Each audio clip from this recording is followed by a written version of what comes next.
They should make themselves competent and dangerous and take their proper place in the world. Competent and dangerous? Mm-hmm.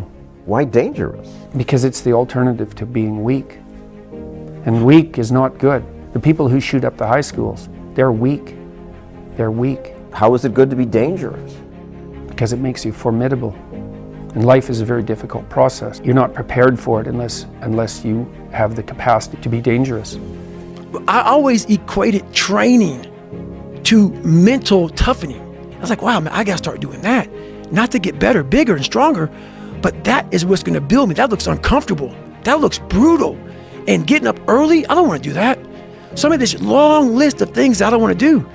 And through that, I found myself. You have to be powerful and formidable and then peaceful, in that order, right? And that's not the same as being naive and weak and harmless, which is what young men are being encouraged to be. It's like, that's a very bad idea. It's a very bad idea, because naive, weak, and harmless means that you can't withstand the tragedies of life. You can't bear any responsibility. You'll end up bitter. And when you get bitter, then you get dangerous. To adopt the responsibility for your own well-being and to try to put your family together and to try to serve your community and to try to seek for eternal truths and to live them, that's the sort of thing that can ground you in your life enough so that you can withstand the difficulty of life. When it comes down to how long can you stay in that pool, when it comes down to how far can you run, right. When it comes down to how much can you push yourself past the part where you want to quit, right. How far can you keep going? Life is one big psychological warfare that you play on yourself. You play on yourself, man. All the beatings, all the bullying, all the, you going through learning disabilities, all the struggles, it was the absolute perfect training ground for you to go to where you need to go. And that's how I started looking at my life versus woe is me, poopy pants, kick a rock down the street mentality. It was, nah, God just hooked you right the fuck up. He hooked you right up, man, with the perfect place. Your struggle is what made you who you are now. You were training for this stuff, man. You have the advantage of everybody else. You don't treat adult men as if they're infants. You don't divide the world into victim and oppressive.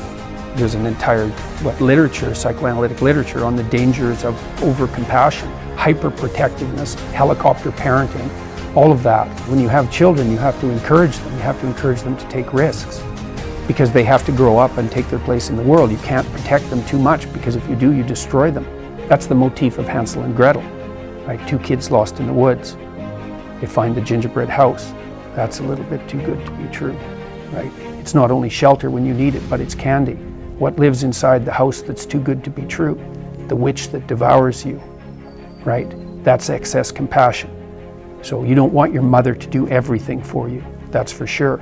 But one thing I'm not getting, there's a big difference between letting people do something for themselves and saying men should be dangerous.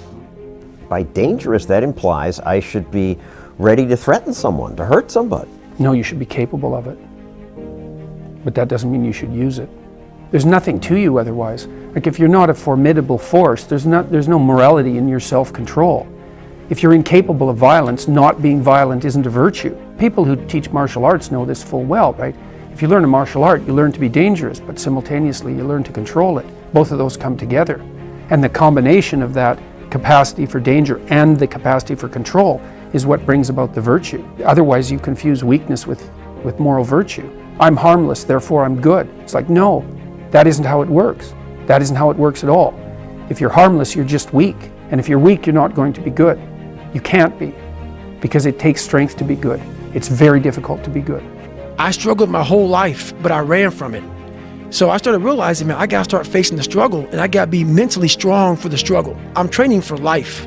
I started being a master of what I was scared of. I was scared of my mind. And I became literally a master of that mind. From now on, it sets me apart from most people. Through repetition of things you don't want to do, you develop like an armor for your mind. Start to armor your mind, because your mind's like, okay, we suffer every day. It's what we do. We do stuff that sucks every day, so then when the suck stuff comes, you're ready for it.